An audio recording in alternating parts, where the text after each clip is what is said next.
예수님께서는 성전에 들어가셔서 성전소란 사건을 일으키신 이후에 계속해서 이 종교 지도자들과 논쟁을 벌이시게 됩니다.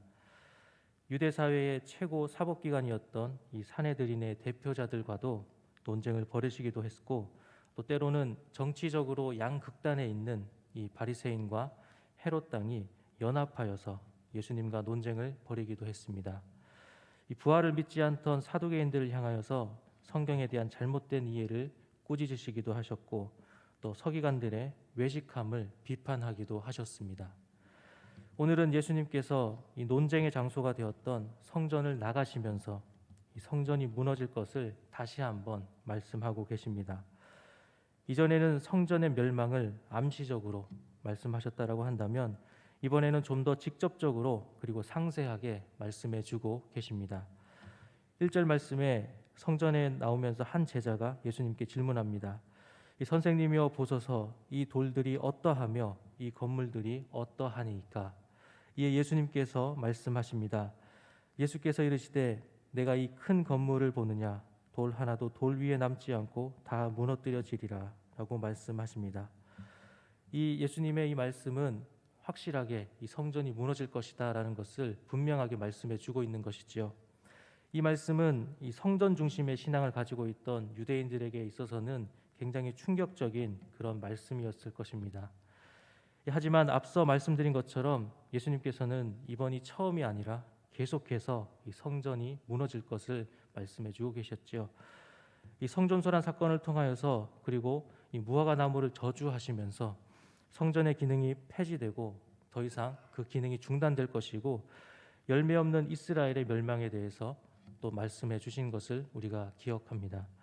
이 산헤드린 대표자들과의 논쟁을 통하여서는 이 심판하시는 분이신 예수님의 그 권위에 대해서도 말씀해 주고 있고, 또 오늘은 성전을 나오시면서 또 한 제자의 질문에 대한 답변으로 성전의 무너짐을 예언하고 계십니다. 같은 사건을 기록하고 있는 이 누가복음의 평행 구절에서는 성전에 대해서 이렇게 표현해 주고 있습니다. 어떤 사람이 성전을 가리켜 그 아름다운 돌과 헌물로 꾸민 것이라고 표현하고 있습니다. 예수님 당시의 성전은 흔히 헤롯 성전으로 불립니다. 이 성전은 총 이제 세 번의 성전에 세워지게 되는데, 첫 성전은 이 솔로몬이 짓게 되지요. 그리고 이 바벨론에 의해서 멸망당할 때에 이 성전이 무너지게 되고, 그 이후에 바벨론 포로들이 돌아왔을 때에 이 스룹바벨을 통하여서 또 새롭게 성전이 세워지게 됩니다. 그리고 나서 이 로마에 의해서 다시 무너지게 되고, 이제는 헤롯이 이 성전을 다시 짓게 되는데, 이 헤롯은 이방인이었기 때문에 이 유대인들로부터 자신의 통치를 받고 있는 입장이지만, 유대인들로부터는 큰 존경과 또 따름에 대해서는 완전히 마음적으로 따라가지 않는 그런 모습들이 있게 됩니다. 그래서 이 헤롯은 어떤 자기가 통치하고자 하는 그런 정통성과 어떤 자신의 권위를 더 굳건히 하기 위하여서 이 유대인들을 위하여서 성전을 새롭게 짓게 됩니다. 이 헤롯이 지은 성전은 너무나 화려하고 또 웅장한 성전이었기 때문에 자신이 살아있는 동안에 완공하지 못할 정도로 굉장히 심혈을 기울여서 짓게 됩니다. 이 죽음 이후에 이르러서야 이 완공이 되어지게 되는데, 이 성전 중심의 생활을 하는 유대인들에게 있어서는 이 거대한 성전이 굉장히 큰 자부심을 느끼게 해 주었을 것입니다. 이러한 성전이 무너지게 될 것을 예수님께서 말씀하는 것이 그래서 이 유대인들에게 있어서는 굉장히 충격적이다라는 것이죠. 예수님께서 이 성전이 무너질 것을 말씀하시고 이 갈람산에 오르셔서 예루살렘 성전을 마주 대하여 앉으셨을 때에 이 4명의 제자들이 다시 한번 예수님께 묻습니다. 어느 때에 이런 일이 있겠사오며 이 모든 일이 이루어지려 할 때에 무슨 징조가 있사오리까 라고 묻습니다. 이에 예수님께서는 계속해서 말씀하시죠. 이 거짓 선지자들의 미혹, 또 난리의 소문, 민족과 나라 간의 갈등, 기근과 지진을 언급하시면서 이것이 재난의 시작이다라고 말씀해 주고 계십니다. 여기서 이 재난이라고 하는 말은 원문에서는 이 출산의 고통을 의미합니다. 예루살렘 성전의 멸망과 또 일어날 징조를 말씀하시면서 이 출산의 고통과 같은 재난이 바로 시작이다라고 말씀하고 계시는 것이죠. 이 의미가 무엇이겠습니까? 너희가 이 성전을 헐라 내가 사흘 동안 일으키리라. 요한복음에서 성전 소란 사건을 일으킬 때에 예수님께서 하신 말씀입니다. 여기서 성전은 예수님의 몸을 가리킵니다. 그리고 예수님께서 죽으신 이후에 사흘 만에 다시 살아나실 것을 말씀해 주는 것이죠. 이 타락한 예루살렘 성전은 무너지게 되고 그 무너진 성전을 대신해서 예수님의 몸된 교회가 새롭게 세워질 것을 예언하고 계시는 것입니다.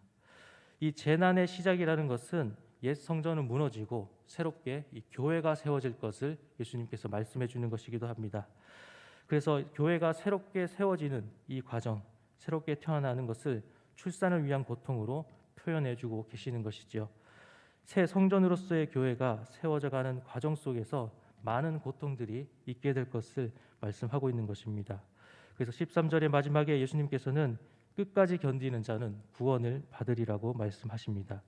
이 많은 어떤 재난의 모습들이 나중에 이를 그 제자들이 겪게 될 그 고통을 말씀해 주고 있는 것이기도 하고, 또 이 교회가 세워지고 그 과정 속에서 많은 사람들이 겪게 될, 그리스도인들이 겪게 될 그러한 어떤 고난의 모습들을 예언해 주시는 것이기도 합니다. 이 예언대로 70년경에 실제로 예루살렘 성전이 다시 한번 이 로마에 의해서 무너지게 되는 것을 우리가 역사를 통해서 다시 한번 확인하게 되지요. 그리고 예수님의 죽으심과 부활하심을 통하여서 교회가 시작되고 그 교회가 오늘날까지 온 세계에 이르게 되는 것을 우리가 보게 됩니다. 오늘 말씀을 정리하겠습니다. 예수님께서는 계속해서 그 성전이 기능을 다했고 이제는 무너질 것을 상징적으로, 암시적으로 말씀해 오셨습니다. 그리고 오늘은 직접적으로 성전의 무너짐에 대하여서 예수님께서 말씀하고 계십니다.